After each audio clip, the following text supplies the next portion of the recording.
I'd like to thank Vivor for sending this Model 2200 for review. And in this video, I'd like to answer 3 questions. How does the Model 2200 stack up to other sewing machines in its price range? 2, does it have any extra features that are as great as Great Mausque will? And 3, can it save you money in the shop or garage?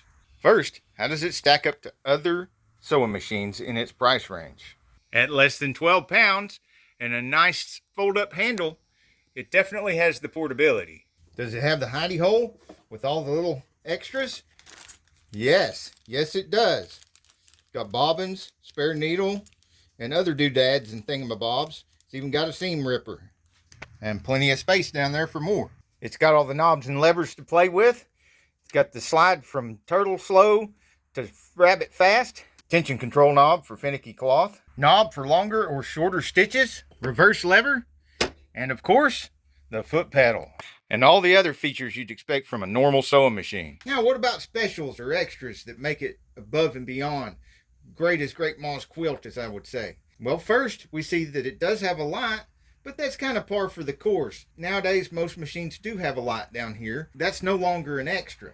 This one is kind of extra bright, and it's LED. But what's really slick about this is it's got a nice little digital screen here that you can pick over 60 different thread patterns. And they're numbered so that you can easily pick them just by pressing up or down button and pick the number of whatever amazing stitch you want to use to liven up your project. Straight, zigzag, even some frilly ones. And you might think I missed a feature in question 1, but you can press this mode button here and then you can change the width of your stitch from wide as a barn door to tight as tree bark. And it's got a metal frame in here to make it tough as a $2 steak.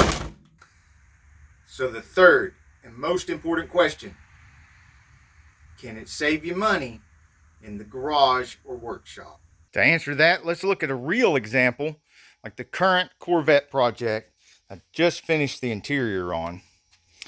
And I don't think I've got enough skill to have made these seat covers myself, so I still would have had to buy those. But stuff like the armrest, the boot and cover for the shifter, the armrests over there, maybe a nice fancy cover for the airbag. Any one of those things was over $100. I think the cheapest thing was maybe this boot over here I got for around $70. But everything else was over $100 a piece.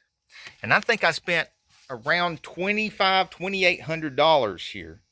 And I have several stacks of these vinyl around here that I've done some projects like recovering my roll cart seat. If I'd had that machine, I could have done fancy stitching like that. I could have saved over $1,000 on this project alone, which is way more than what the machine costs. I could have put some of the fancy stitching on this, on that.